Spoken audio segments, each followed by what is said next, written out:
Good afternoon friends. এই যে আমার নিরামিষ রান্না রেডি করে নিয়েছি।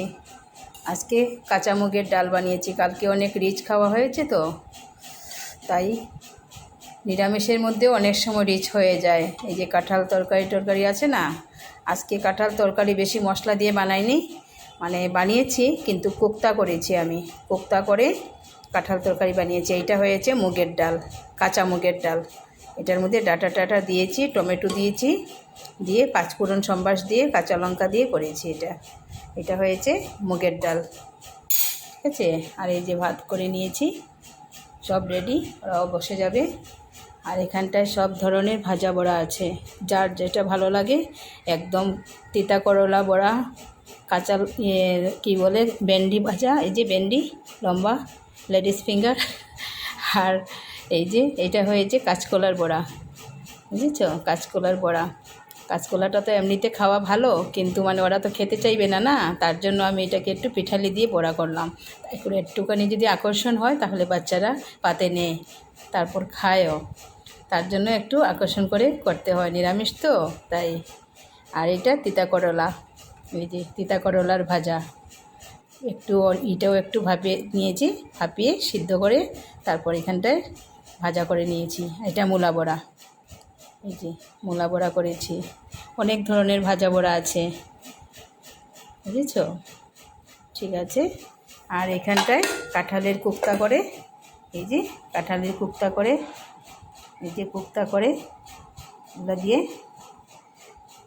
টমেটো পেস্ট, সব কিছু পেস্ট করে, টমেটো, তারপর কাঁচা লঙ্কা, তারপর কি বলে ওই যে বাদাম টাদাম সব কিছু দিয়ে একটা মশলা বানিয়ে তারপর এটাকে মানে কষিয়ে তারপর কাঁঠালের কোপ্তা বানিয়ে ছেড়ে দিয়েছি, ঠিক আছে। এটা খেতে খুব টেস্টি হয়। তার জন্য একটা ভালো আইটেম তো লাগবে, শুধু ডাল ভাজা তো আর খাওয়া হবে না, তাই না? বানিয়েছি আজকে। আর এইখানটায় হয়েছে, এই যে বুঝতে পারছো এটা কি? বলো তো এটা কি রান্না করেছি? এটা কচু শাক না কি? দেখো, দেখলে বুঝতে পারবে। তোমরা যদি ঘরে বানিয়ে খাও তাহলে আমি বলতে পারি।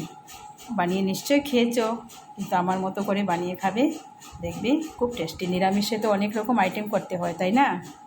তাই এটা কাঁচকলার যে খোসা ছিল, কাঁচকলার খোসাগুলোকে আমি ভালো করে ধুয়ে টুয়ে পরিষ্কার করে সিদ্ধ করে তারপর মিক্সার গ্রাইন্ডারে কাঁচা লঙ্কা আর আদা দিয়ে একদম পেস্ট করে নিয়েছি। তারপর বাদাম ভেজে দিয়েছি, আর ফোড়নে কি বলে শুকনো লঙ্কা আর কালো জিরা, ওইটা দিয়ে ফোড়ন দিয়েছি। আর নামানোর আগে 1 চামচ ঘি দিয়েছি, ব্যাস হয়ে গেল। এটা একটা খুব আকর্ষণ করে খাওয়াটা, বিরাট ভালো। একবার যদি বানিয়ে খাও না, তারপরে আর কাঁচকলার খোসা আর ফেলবেই না, বলবে যে না, এটা দিয়েই 1 থালা ভাত খেয়ে নেব, এত টেস্টি হয়। আর একটুখানি ব্যালেন্স করে নুন আর চিনিটা একটু ব্যালেন্স করে তোমাদের স্বাদ মতো দিয়ে দেবে, ঠিক আছে?